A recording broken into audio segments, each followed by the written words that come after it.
जो भी इंसान अंतिम यात्रा में शामिल होता है या फिर शव को कंधा देता है तो उस इंसान को कुछ सावधानियां बरतनी होती हैं, और अगर वो ऐसा नहीं करते हैं तो जिस अंतिम यात्रा में शामिल होना शुभ माना जाता है वो ही उनके दुख का कारण बन सकता है।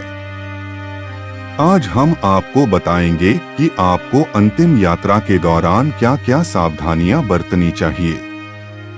लेकिन इससे पहले आपको बताते हैं कि कैसे एक अंतिम यात्रा और शव यात्रा को देखने से आपकी सभी मनोकामनाएं पूर्ण होती हैं। कहा जाता है कि जब भी कोई शव यात्रा या फिर अर्थी दिखे तो उसे दोनों हाथ जोड़कर सिर झुकाकर प्रणाम करना चाहिए और साथ ही शिव के नाम का जाप भी करना चाहिए। शास्त्रों के अनुसार जो मृतात्मा संसार छोड़कर जा रही होती है वह अभिवादन करने वाले इंसान के तन मन से जुड़े सभी दुख और क्लेश हरकर अपने साथ ले जाती है।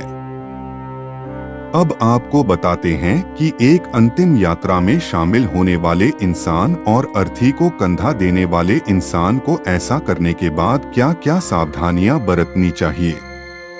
ऐसा माना जाता है कि जब किसी इंसान की मृत्यु होती है तो उसके दुश्मन भी उसकी अंतिम यात्रा में शामिल होते हैं, क्योंकि मृत्यु के बाद वो सभी मनमुटाव उस मृत व्यक्ति के साथ ही चले जाते हैं। लेकिन आप में से कई लोग ऐसे होंगे जिन्हें इस बारे में पूरी जानकारी नहीं होगी कि अंतिम यात्रा में शामिल होने के बाद उन्हें क्या क्या सावधानियां बरतनी चाहिए। हिंदू धर्म के अनुसार अगर कोई भी व्यक्ति किसी की अंतिम यात्रा में शामिल होता है और उसकी अर्थी को कंधा देता है तो उस इंसान को हर कदम चलने पर एक यज्ञ के समान पुण्य मिलता है और साथ ही उस इंसान को उसके सभी पापों से भी मुक्ति मिलती है।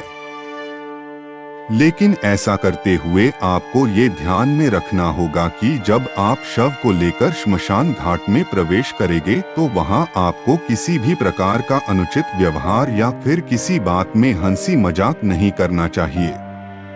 अगर कोई भी व्यक्ति किसी भी तरह की अनुचित गतिविधियां करता है तो समय आने पर उसे भगवान को इसका जवाब देना होता है। साथ ही उसे ये भी समझना चाहिए कि उसे भी अंतिम समय में यहीं पर ही लाया जाएगा।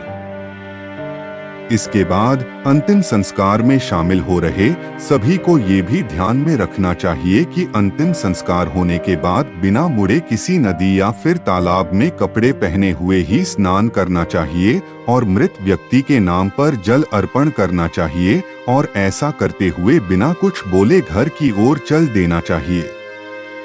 इसके साथ ही आपको ये भी ध्यान में रखना चाहिए जब आप अंतिम संस्कार से लौट रहे हों तो कभी भी चलो शब्द का इस्तेमाल नहीं करना चाहिए, क्योंकि जब तक मृत व्यक्ति जीवित था तब तक उसका आपसे सीधा संबंध था और मरने के बाद वो व्यक्ति प्रेत योनि में प्रवेश कर चुका होता है, जिसके कारण अगर आप लौटते वक्त चलो शब्द का इस्तेमाल करते हैं तो वो इंसान प्रेत रूप में आपके साथ भी चल सकता है।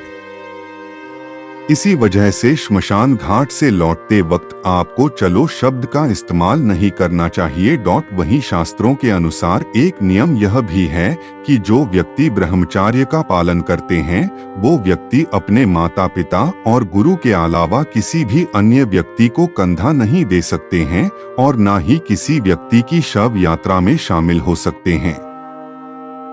अगर वो व्यक्ति ऐसा करते हैं तो इससे उनका ब्रह्मचर्य खंडित हो जाता है। इसी तरह अंतिम संस्कार से लौटने के बाद सभी को नीम की दातून करनी चाहिए और फिर लोहा, अग्नि, जल, पत्थर का स्पर्श करना चाहिए। दरअसल एक मनुष्य के भौतिक शरीर के अलावा पूजा से बने कई अन्य शरीर होते हैं जो श्मशान घाट के संपर्क में आने से दूषित हो जाते हैं, और अगर आप श्मशान घाट से आने के बाद इन चीजों को स्पर्श करते हैं तो इनसे शरीर की अशुद्धियां दूर हो जाती है। वहीं जो लोग शव यात्रा या फिर अंतिम संस्कार में शामिल होते हैं उन्हें एक दिन का सूतक मानना चाहिए। शव को छूने वाले इंसानों को 3 दिन का और अर्थी को कंधा देने वाले इंसान को 8 दिन का सूतक मानना चाहिए और इस सूतक के दौरान आप किसी भी मंदिर और धार्मिक कार्यों में शामिल नहीं हो सकते और साथ ही किसी भी साधु को दान भी नहीं दे सकते।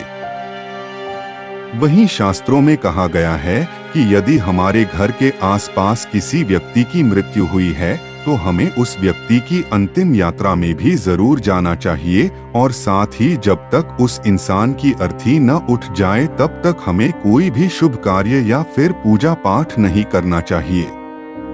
ऐसा इसलिए किया जाता है क्योंकि जहां पर शव पड़ा होता है उसके आसपास का इलाका नकारात्मक ऊर्जा से भर जाता है जिसे सूतक कहा जाता है। इसी कारण कई लोग तो जब तक अर्थी नहीं उठ जाती तब तक अपने घरों का चूल्हा तक नहीं जलाते हैं। साथ में दोस्तों चैनल को लाइक करें और सब्सक्राइब जरूर करें। धन्यवाद।